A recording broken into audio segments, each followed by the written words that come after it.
Polisi masih berupaya membubarkan massa yang sempat berunjuk rasa sejak siang tadi di depan gedung DPR MPR dengan berbagai aspirasi, termasuk yang masih menjadi benang merahnya adalah menolak atau memprotes tunjangan anggota DPR RI. Ini adalah visual di akses Jalan Patal Senayan. Massa sempat berkumpul tadi di sekitar Gerbang Pemuda, kemudian coba dibubarkan oleh polisi untuk segera keluar dari sekitar Kompleks Parlemen, memastikan bahwa massa ini menyudahi unjuk rasanya hari ini dengan sejumlah aspirasi yang sudah dilakukan. Upaya pembubaran ini terpaksa dilakukan polisi karena unjuk rasa yang dilangsungkan di depan gedung DPR MPR sempat tidak kondusif, sehingga polisi mengambil tindakan lebih lanjut. Sementara di bagian dalam gedung Kompleks Parlemen Senen Jakarta terpantau sepi aktivitas. Tim Liputan Kompas TV memantau dari lokasi kondisi sepi dari gedung Nusantara 1 hingga Nusantara 5. Biasanya di hari biasa DPR penuh dengan berbagai aktivitas di beberapa komisi.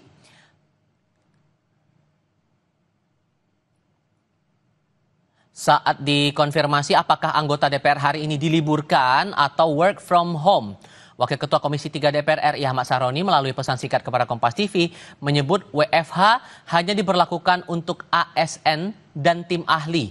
Sementara anggota DPR masuk seperti biasa.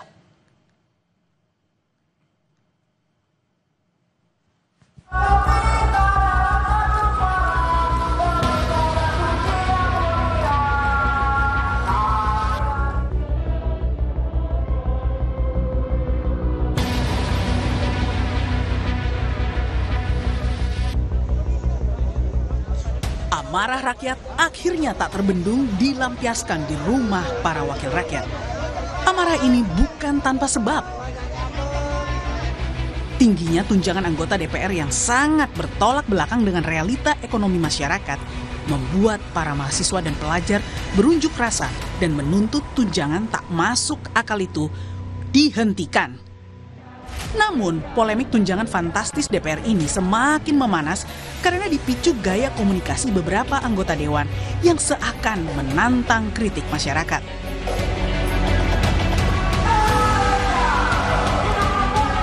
Hingga akhirnya bergema tuntutan agar DPR dibubarkan. Hal ini memancing Wakil Ketua Komisi 3 DPR dari fraksi Nasdem Ahmad Sahroni mengeluarkan kata-kata yang dinilai menghina nalar warga. Silahkan kritik mau ngapain aja boleh, tapi jangan mencaci maki berlebihan, itu kan karena merusak mental manusia yang begitu adalah mental orang sedunia. Ucapan Sahroni ini memancing kritik keras hingga tantangan untuk berdebat dari seorang diaspora Indonesia di Denmark, Salsa Erwina. Menurut Salsa, tunjangan fantastis DPR sangat tak sebanding dengan kinerja mereka. Karyawan dimanapun saat gajinya dinaikkan berarti kinerja mereka itu bagus. Nah sekarang kita pertanyakan apa kira-kira bagaimana kita mengukur kinerja dari DPR. Karena nggak ada nih target yang dikomunikasikan kepada masyarakat, maka aku akan ambil target-target yang bisa aku cari dari informasi di luar gitu ya. Kalau memang dia merasa bodoh, maka itu bukan tempat yang baik ya untuk dia mengatakan orang-orang yang mau membubarkan DPR itu ya cenit gitu ya. Itu udah nggak masuk akal banget. Dan yang kedua, kalau memang bodoh, saat kita bodoh Kak, aku pun nggak tiba-tiba jadi mewakili Indonesia di lomba debat dunia kan. Itu kan ada proses untuk aku bisa jadi semakin baik. Harusnya dia mau belajar gitu. Dan yang aku pertanyakan di sini adalah pertanggungjawabkan kata-katanya dan kesombongannya menantang masyarakat dengan begitu arogannya dia gitu. Itu yang aku. Hingga kini belum ada penjelasan yang konkret dari pimpinan DPR soal tunjangan fantastis selain rumah. DPR pun dituntut terbuka dan akuntabel soal pendapatan dan tunjangan yang diterima, karena semua itu berasal dari pajak rakyat. Tim Liputan Kompas TV. Tunjangan DPR dengan nominal yang fantastis menuai hujan kritik masyarakat. Namun situasi semakin memanas karena jawaban DPR menghadapi kritik warga bukannya menenangkan, malah sebaliknya menimbulkan chaos di ruang publik. Lalu apa yang membuat DPR seakan bersikap anti kritik?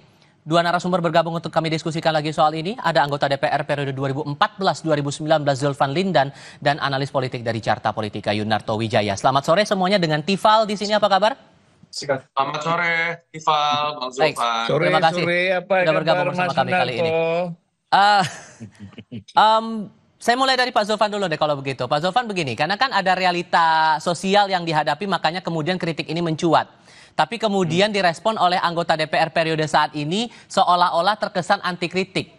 Seolah juga merasa sensitif dengan kritikan ini. Atas dinamika ini, apa yang keliru, apa yang salah sebetulnya?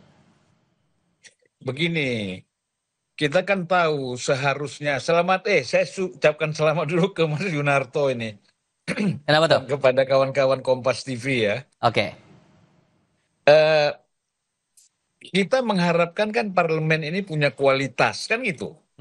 Sehingga mereka tidak reaktif merespon apa-apa yang berkembang di tengah-tengah masyarakat, baik tindakan ataupun pikiran-pikiran yang muncul di tengah-tengah masyarakat. Tetapi kan sekarang banyak anggota DPR ini yang terpilih ini kan karbitan. Dari Ini mana tolok ukurnya bilang persoalannya. karbitan, Bang? Ya? Dari mana tolok ukurnya dibilang karbitan itu? Lah itu reaksi seperti Sahroni itu kan karbitan itu. Ya, masa bilang masyarakat tolol, bodoh.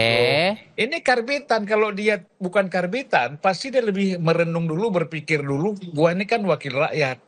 Sebagai wakil rakyat, saya harus bisa menangkap aspirasi mereka. Saya harus bisa menjawab persoalan-persoalan yang mereka hadapi. Ya kan, jangan reaktif seperti itu. Anggota DPR itu kan harus aktif, bukan reaktif. Kan gitu. Bagaimana kalau seorang anggota DPR ini menanggapi secara reaktif seluruh apa yang dikritik oleh masyarakat terhadap DPR? Nah itu kan baru contoh satu aja, Sahroni. Banyak yang lain, misalnya situasi ekonomi kita, keuangan kita dalam keadaan sulit, buruh, guru semua dalam keadaan sulit, lalu kita menerima kenaikan gaji berjoget-joget. Ini kan gila udah ini. Bagaimana kita nggak bilang karbitan ya, mental-mental seperti ini. Saya belum lagi kalau bicara pengalaman saya selama 2 periode menjadi anggota DPR. Mungkin periode 99-2004 itu setelah reformasi itu memang beda ya dengan menjadi anggota DPR pada 2014-2019. Kondisinya itu lingkungannya berbeda sekali. Behavior anggota DPR juga beda sekali. Nah ini nanti akan saya jelaskan. Oke. Ya. Nah, biar Mas Yunarto dulu lah bicara. Boleh, oke. Kalau Mas Yunarto, karena kan sangkut pautnya jadi akhirnya kan begini, kalau dibilang kan, saya ngutip pernyataannya Pak Zulfan tadi, ada istilah karbitan itu tadi, jadi kan ada pertanyaan kualitas SDM yang terpilih menjadi anggota Dewan sekarang jadi pertanyaan, kalau Anda punya kacamatanya gimana, Mas Soto? Gini Mas Ival, dari awal saya misalnya diundang TV, media berbicara mengenai DPR memang selalu dalam framing yang negatif. Artinya kalau kita bicara tanpa kondisi aktual pun, riset atau survei, misalnya ketika ditanyakan mengenai kepercayaan publik dan kepuasan publik terhadap semua lembaga negara, DPR itu selalu dalam posisi paling buncit. Sehingga artinya apa sih, kalau puluhan tahun terjadi seperti ini, ada problem yang sifatnya sistemik yang didiamkan, dibiarkan dan dinikmati. Oleh siapa? Oleh kelembagaan DPR-nya sendiri, oleh undang-undang yang mungkin memang membolehkan, atau oleh rumah dari anggota DPR, artinya partai. Memang mendiamkan saja bahwa kemudian kepercayaan publik terhadap lembaga negara tetap dalam posisi yang buruk terhadap mereka. Yang kedua ditambah dengan kondisi aktual yang tadi sedikit Bang Zulfan sudah sebutkan ya, bahwa tidak terasanya kerja dari anggota DPR ini sekarang juga bertemu dengan situasi aktual yang membuat masyarakat semakin marah. Apa sih misalnya ketika kita berbicara mengenai banyak sekali perdebatan mengenai kok banyak sekali variabel pajak yang akan dinaikkan oleh pemerintah. Artinya makin mencekik dan membuat masyarakat mengikat pinggangnya. Di satu sisi kok ada yang tidak masuk akal, tunjangan buat rumah 50 juta per bulan. Rumah seperti apa? Dan ketika coba dijelaskan dalam sebuah komunikasi oleh pimpinan DPR, terjadi keluar sebuah kalimat yang memperlihatkan mereka pun nggak ngerti. Mereka nggak punya basis argumentasi yang kuat, dan mereka hanya menerima. Di sisi lain, kita juga kemudian mengetahui bahwa situasi ekonomi Indonesia sedang tidak baik-baik saja ketika banyak kebijakan pemerintah yang sifatnya kontroversial. Kenapa kemudian amarahnya dialamatkan kepada DPR karena memang dalam sistem bernegara yang benar, satu-satunya penyaluran yang bisa dilakukan oleh masyarakat ketika tidak puas, ketika keberatan, ketika putus asa dengan kebijakan pemerintah, ya DPR. Tapi kalau Nah, kemudian ada problemnya pandangan, adalah ada kritik terhadap DPR sendiri, kemudian DPR-nya reaktif, berarti apa yang salah kalau gitu? ya ini sebenarnya menunjukkan ya, anggota DPR memang nggak takut sama masyarakat. Kalau kita lihat misalnya bagaimana positioning seorang anggota DPR memang ada masalah, ada problem yang mendasar, Mas Tifal. Pertama, kalau kita lihat DPR ini takutnya hanya kepada ketua umum. Kenapa? Yang bisa merecall, mengganti mereka kapanpun lewat PAW, itu adalah DPP partainya. Notabene adalah keinginan subjektif dari ketua umumnya. Masyarakat tidak punya saluran untuk kemudian bisa mempertanyakan pertanggungjawaban kinerja dari DPR. Ini juga problem sistemik, Mas Tifal ya. Hanya di Indonesia yang menganut sistem presidensial, tetapi partai itu bisa merecall anggotanya kapanpun sekehendak hati dari partai. Di Amerika Serikat itu dilindungi oleh undang-undang dan konstitusi, tidak bisa. Di Filipina itu tidak bisa dilakukan kecuali terjadi pelanggaran berat. Di Indonesia kita tahu kapanpun mereka bisa diganti. Itu yang menyebabkan masyarakat itu ditempatkan oleh anggota DPR hanya ketika mereka berkampanye 5 tahun sekali. Ketika reses dilakukan pun itu bukan dalam konteks mempertanggungjawabkan apa yang dikerjakan, enggak, mereka bagi-bagi. Nah, sorry, saya tahan dulu di situ, Mas Toto. Bersama dengan kementerian, masyarakat hanya dilihat sebagai objek. Dalam konteks itulah menurut saya memang selain kita harus memberikan penilaian dan kritik yang keras terhadap anggota DPR secara pribadi sesuai dengan kerjanya, tapi kita juga harus berani membongkar aturan dan sistem, termasuk kita kritik partai dengan bagaimana hal-hal yang sistemik seperti ini dibiarkan terlalu lama. Dengan fakta seperti itu, Pak Zondan, muncullah semacam candaan di netizen, kalau perlu bikin KPI barulah untuk jadi anggota DPR harus lulus minimal S2, kemudian TOEFL 500. Perlu KPI khusus lagi nggak nih kalau melihat faktanya untuk sekarang aja sudah seperti ini? Halo? Ya, Pak Zulfan. Ya, itu apa yang kata Mas Toto tadi, itu sudah pernah kita bicarakan agar anggota DPR itu mengenai kinerja itu dinilai oleh konstituennya. Gitu loh. Supaya konstituen itu bisa mengusulkan kepada pimpinan DPR atau lembaga tertentu yang dibentuk untuk melakukan PAW anggota DPR yang tidak bekerja, bukan karena ketua umum. Ketua umum kadang-kadang nggak mau tahu dengan kondisi anggotanya, masuk nggak masuk, ya tidak, artinya nggak bisa memantau keseluruhan karena laporan-laporan itu kan harus rutin dari praksi, dari macam-macam gitu. Kadang-kadang laporan-laporan itu nggak sampai. Atau kalau ketua umum memang happy dengan anggota itu, walaupun nggak bekerja, ya tetap ada dipertahankan. Nah, kalau gitu konkretnya menilai itu dari DPP harusnya dalam unsur penilaian yang kayak gimana, Bang? Biar juga terbuka juga ke publik begitu. Nah, udahlah, kita kan tahu anggota DPR yang terpilih tidak pernah datang waktu kampanye pun tidak pernah datang. Apalagi waktu dia sudah terpilih tidak pernah juga datang ke konstituennya. Mana pernah ditegur. Jadi proses awalnya ini memang ketua umum partai, pimpinan partai, elit partai ini memang sudah nggak benar gitu di dalam melakukan rekrutmen dan menentukan calon-calon anggota DPR, likes and dislike.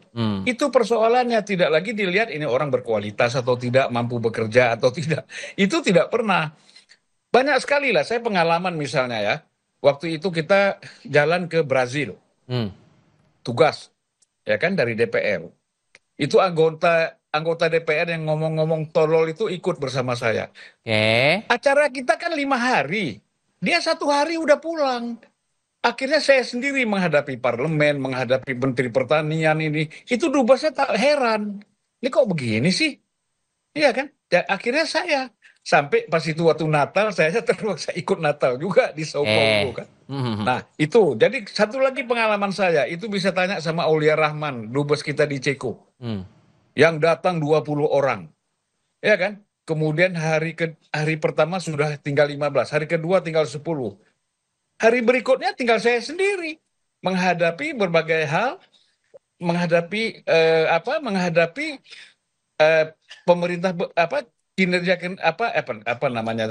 partner kita di luar negeri. Ya. Itu Bang Aulia tanya itu. Dubes Brazil bisa ditanya dan dubes-dubes lain bisa ditanya. Rata-rata begitulah kualitas anggota DPR kunjungan kerja itu hanya hadir 2-3 hari, padahal seminggu dananya sudah diambil seminggu, 3 hari udah pulang. Sehingga poinnya adalah kalau Anda memberikan 2 contoh itu, terutama untuk soal gaya komunikasi antara anggota ke rakyat itu, benang merahnya apa kalau gitu? Ya harusnya kan pertama, tadi Mas Toto bilang mereka dapat anggota uang, kita kan dapat uang. Saya rasakan itu ketika saya anggota DPR dapat misalnya waktu reses, kita ada kunjungan daerah, ya, mengunjungi konstituen, kita dapat 200 juta misalnya. Kita komunikasi dengan dia, apa kekurangnya bangun jembatan, bukan disimpan uang itu masuk rekening kita. Gitu loh. Nah ini kan banyak anggota DPR waktu dia berkomunikasi dengan masyarakat, dia harus menangkap aspirasi masyarakat. Mereka nggak datang ke konstituen. Kalaupun datang ke daerah itu, kongko-kongko aja di hotel-hotel. Nanti pasang spanduk. Nah, seolah-olah mereka sudah ketemu rakyat, ya kan? Dialog segala macam. Tapi nggak lakukan. Nah, ini kan bisa ditanya. Kalau saya misalnya, Julvan itu juga nggak kerja, tanya aja sama konstituen saya selama saya jadi anggota DPR. Datang nggak? Oke. Ke kampung-kampung kita datang semua. Sehingga kan PR sekarang berarti kan ada di tataran partainya sekarang, Mas Toto. Pimpinan partainya bagaimana memastikan anggota-anggota dewan yang sudah dapat suara rakyat itu kemudian duduk di DPR bisa menjaga komunikasi publik dengan baik, menjadikan representasi publik itu benar-benar nyata. So kalau udah kayak gini kondisinya, sulit nggak untuk mengubah itu? Ini masalah pertama political will ya. Kita bicara perusahaan deh. Perusahaan ketika sudah jadi perusahaan terbuka saja, bukan perusahaan organisasi publik loh, perusahaan terbuka secara komersil. Dia harus melaporkan segala sesuatu dari operasional perusahaannya selama per 3 bulan atau per kuartal. Kenapa sih DPR nggak melakukan itu? Kenapa sih partai tidak melakukan itu misalnya? Mas Toto? Ya sinyal Mas Toto kayaknya iya. Kita coba perbaiki dulu komunikasi dengan Mas Toto. Sambil kita akan lanjutkan lagi diskusi terutama soal transparansi dan akuntabilitas untuk sisa masa periode DPR berikutnya. Kita diskusikan nanti ya. Kita lanjutkan lagi diskusinya usai jeda berikut ini.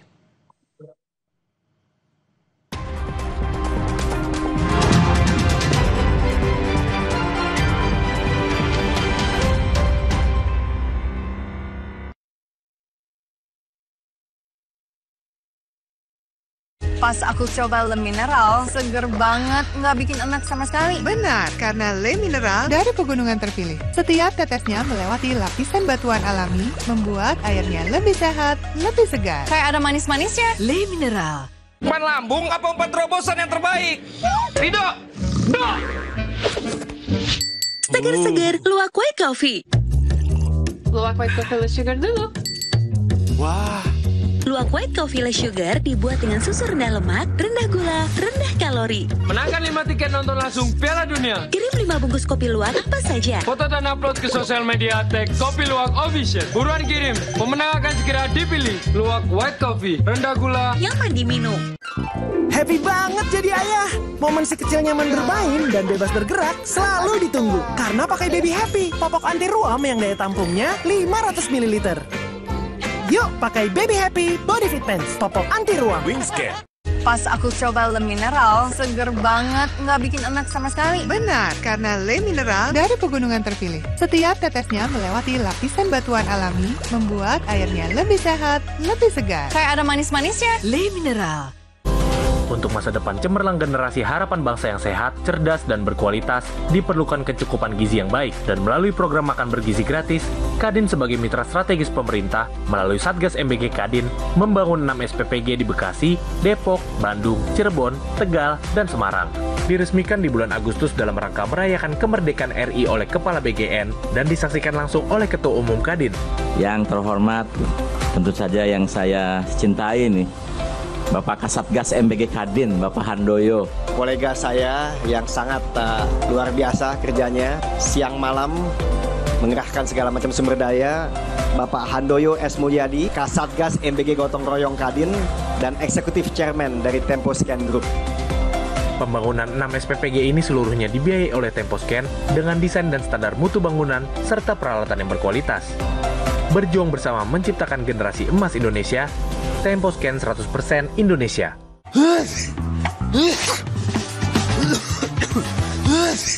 Minum dong Ultra Flu, flu dan batuk, meredakan demam, sakit kepala akibat flu dan batuk. Untung ada Ultra Flu, flu dan batuk reda, lega rasanya. Pas aku coba Le Mineral, seger banget, nggak bikin enak sama sekali. Benar, karena Le Mineral dari pegunungan terpilih. Setiap tetesnya melewati lapisan batuan alami, membuat airnya lebih sehat, lebih segar. Kayak ada manis-manisnya. Le Mineral. Oh, aduh. Ambeien, minum Ambeven. Sehari 3 kali 2 kapsul dari ekstrak alami membantu meringankan gejala Ambeien. Atasi Ambeien dengan Ambeven. Diproduksi oleh Medicon.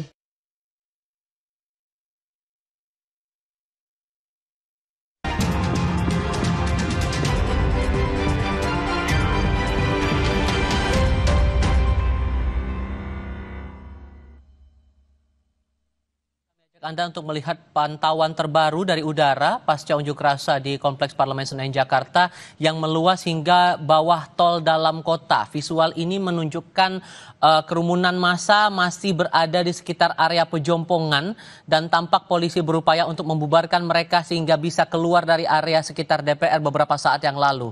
Terlihat gas air mata juga masih dilontarkan untuk membubarkan para pengunjuk rasa dan hingga sore ini kericuhan masih terjadi di sekitar kawasan DPR MPR.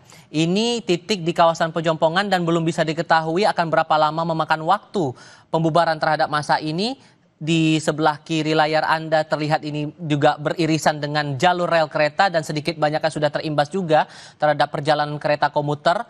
Ini sudah masuk jam pulang kerja, akan berdampak juga ke banyak pengguna komuter yang akan pulang setelah beraktivitas di kawasan Jakarta. Anda yang akan beraktivitas pulang kerja saat ini di kawasan Jakarta perlu berhati-hati untuk jalur-jalur yang terkonsentrasi bagi massa berkumpul di tengah upaya polisi atau petugas membubarkan massa pengunjuk rasa dan juga dampak lain terutama aktivitas transportasi umum baik itu untuk KRL, kereta komuter maupun juga bus Transjakarta yang sedikit banyaknya sudah diumumkan melalui kanal media sosial masing-masing dari penyedia jasa angkutan umum ini. Kita akan coba lanjutkan lagi diskusi kami bersama dengan dua narasumber, mantan anggota DPR RI Zulfan Lindan dan juga Yunarto Wijaya dari Carta Politika. Saya mau coba pastikan dulu Mas Toto, suara saya terdengar jelas ya? Terdengar, Mas Ival. Oke. Sorry. Oke. Sekarang saya coba mau bicara soal transparansi, karena kan ini juga yang jadi PR sebetulnya membuat akhirnya kegaduhan semacam ini memuncak, bahkan sampai sekarang masih terus terlihat demonstrasi di berbagai daerah. Transparansi itu ada contoh yang sempat disampaikan juga di Parlemen Inggris, itu gaji dari anggota dewan itu dipublikasikan secara transparan, itu uang dari mana terpakai berapa saja. Apakah menurut Anda Bang Zulfan itu memungkinkan bisa dilakukan di parlemen kita atau malah akan sulit direalisasikan?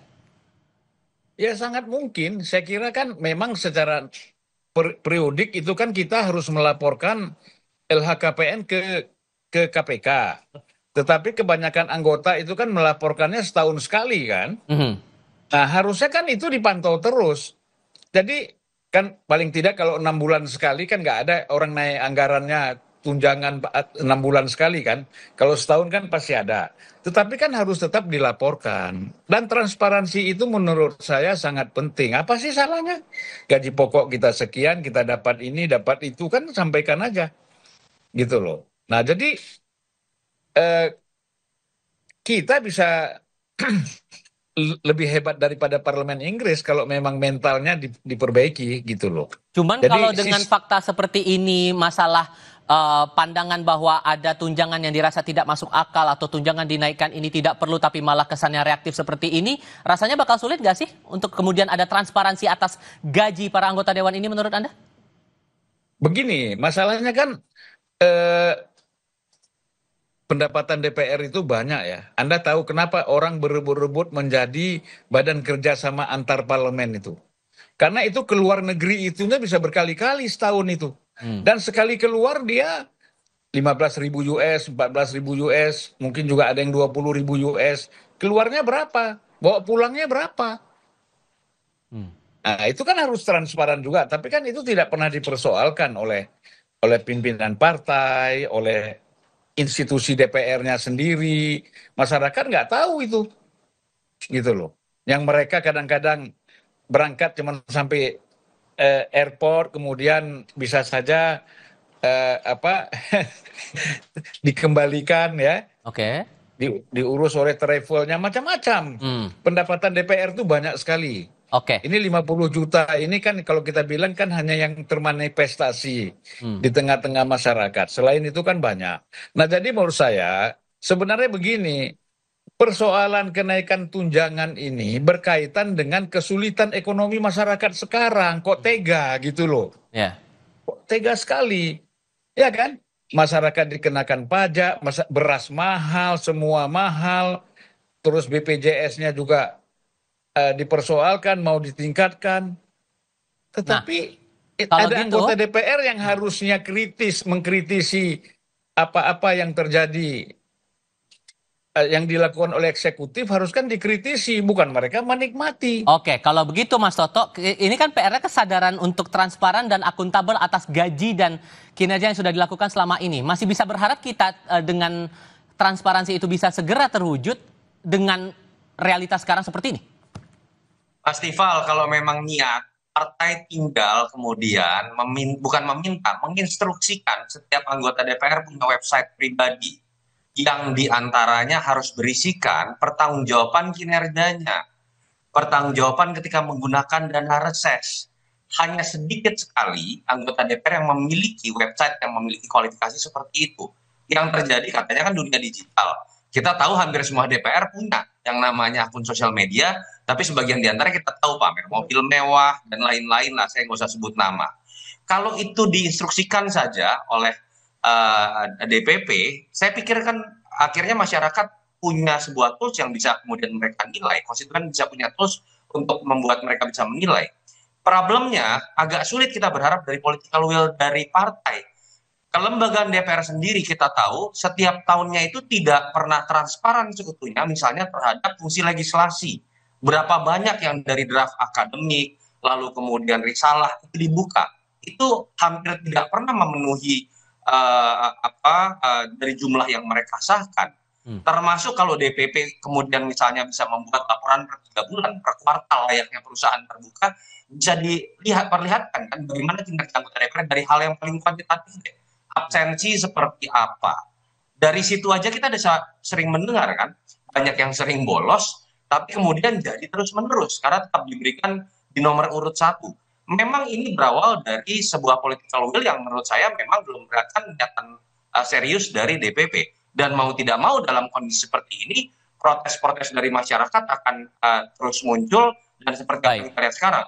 Harus diingat bahwa setahun 6 hari yang lalu, kita juga melihat DPR ini dikepung dalam konteks Indonesia darurat. Ketika kita tahu DPR ingin menggagalkan keputusan MK yang dianggap merupakan representasi suara rakyat terkait dengan pilkada dan pada akhirnya menjadi gagal. Kan kita tidak mau terus-menerus terjadi situasi seperti ini. Yang terakhir saya berharap sekali lah, Pak Prabowo ini kan niatannya katakanlah sangat besar untuk kemudian membuat negara ini maju. Pak Prabowo jangan menambah kerusakan carut-marut dari tidak bekerjanya DPR dengan Anda membangun koalisi sebesar-besarnya, bahkan kalau bisa semua partai masuk dalam koalisinya. Karena ketika itu terjadi, fungsi pengawasan mati, fungsi anggaran mati, fungsi legislasi itu juga hanya akan nurut kepada apa yang diinginkan oleh pemerintah.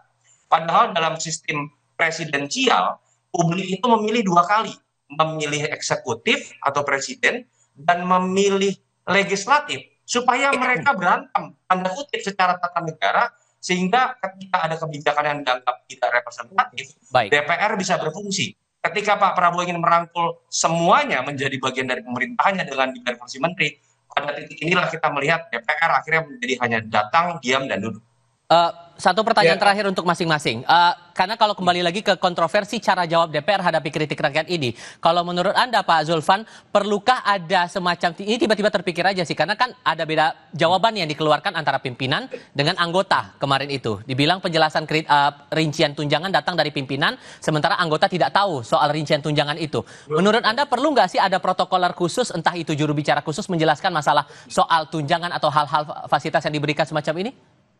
Karena ini kan sensitif juga isunya. Kembali lagi soal transparansi, ya kita kan kalau gitu salah menyalahkan. Itu kan semua pimpinan DPR kan mengkomunikasikan kepada praksi. Mereka sudah tahu lah, nggak mungkin mendadak tiba-tiba ada seperti itu. Semuanya sudah diinformasikan kepada anggota. Mana ada sistem administrasi kita tiba-tiba gitu kan nggak ada. Jadi begini Mas Toto ya. Saya berapa kali sebagai anggota DPR, saya berbeda dengan Pak Surya Paloh, dan saya berdebat sama dia. Ketika waktu itu mau bikin holding Pertamina, saya bilang saya tidak setuju. Bagaimana Pertamina jadi holding sementara PGN, perusahaan gas itu keuntungannya lebih besar. Baik. Nah, dia mungkin ditelepon nggak tahu saya oleh menteri atau oleh presiden, saya disuruh gini. Nggak bisa, saya bilang, saya lawan. Kalau abang pun menentang, saya lawan. Nggak ada urusan, saya bilang, mau PAW. Saya tegaskan gitu sama Pak Surya. Akhirnya dia bilang, ya udah, aku setuju dengan pikiran kau. Sehingga ini tergantung pada individu lagi menurut Anda ya Mas Toto? Iya. Tidak bisa hanya berapa banyak orang seperti Bang Zulfan. Dan kita tahu akhirnya mental juga begitu ya. Artinya kan sebenarnya ada beberapa hal yang memang ini tidak mudah kita bicarakan dalam waktu beberapa menit. Sistem recall menurut saya itu harus dihapus. Kita pernah menghapus sistem recall yang memberikan kewenangan penuh hanya kepada DPP partai untuk mengganti anggota DPR. Tahun 99, recall itu kemudian diganti. 2003 itu muncul kembali yang menyebabkan suasana psikologis dari anggota DPR. Dia nggak peduli sama masyarakatnya, dia takut sama ketua umumnya saja. Itu yang pertama. Yang kedua, ayo kalau memang ada niatan dari partai-partai supaya tidak kemudian terus-menerus dimusuhi, termasuk anggota DPR-nya, yuk dorong, keluarkan instruksi untuk membuat transparansi melalui kanal-kanal yang memang dalam dunia digital itu sangat mudah untuk diinstruksikan untuk dibuat oleh setiap anggota DPR. Praktiknya sampai sekarang itu tidak nyampe 10%. Mereka yang kemudian membuat pertanggungjawaban seperti ini yang bisa diakses oleh siapapun. Yang ketiga harus dimulai dari kelembagaan DPR-nya. Ketika kelembagaan DPR sendiri tidak pernah mentransparansikan dengan baik kerja-kerja legislasi, pengawasan, dan anggaran dari anggota-anggotanya, bagaimana mungkin kita berharap bahwa ada niatan dari individu seperti Mas Tifal tadi katakan untuk melakukan hal serupa. Oke. Saya kalau bisa setengah menit ingin menginformasikan. Oke. Jadi 2015 itu pernah diinstruksikan agar seluruh anggota DPR membuat laporan, baik dalam bentuk tulisan ataupun foto, kunjungan dia ketika reses. Kemana dia pergi. Itu dibuat laporan dengan lengkap. Dipublikasikan kemana harusnya itu? Hah? Dipublikasikan kemana itu harusnya? Itu kan sebagai laporan kepada pimpinan partai, pimpinan praksi, ya kan? Itu kan dilaporkan bahwa betul-betul anggota ini. Tapi walaupun banyak anggota yang protes, nggak setuju. Tapi saya nggak tahu sekarang itu masih ada atau tidak. Gitu. Alasannya waktu itu diprotes karena apa, Bang? Ya nggak disebut, ngapain gitu-gitu. Udah cukup lah kita, yang penting kan kita sudah reses, kita udah datang ya. Nggak bisa dong, harus ada dibuktikan fotonya di mana. Jangan fotonya cuman duduk di kafe satu, cuman ganti spanduk, anggotanya itu juga, spanduknya aja diganti. Kami menerima masyarakat ini. Ya kan, tapi tempatnya masih sama, spanduknya diganti. Kan kalau dia ada fotonya langsung datang ke sana kan jelas dia nyebrang sungai, dia masuk hutan, dia macam-macam. Kalau misalnya di daerah gitu ya. Sudah kami tangkap. Oke, sudah kami tangkap poinnya di situ. Bang Zulfan, Mas Toto, terima kasih banyak sudah berdiskusi dan berbagi pandangan bersama kami kali ini. Terima kasih Mas Tifal, Bang Zulfan. Ya. Kami masih akan pantau perkembangan pasca unjuk rasa di Kompleks Parlemen Senayan Jakarta, namun usai jeda berikut ini.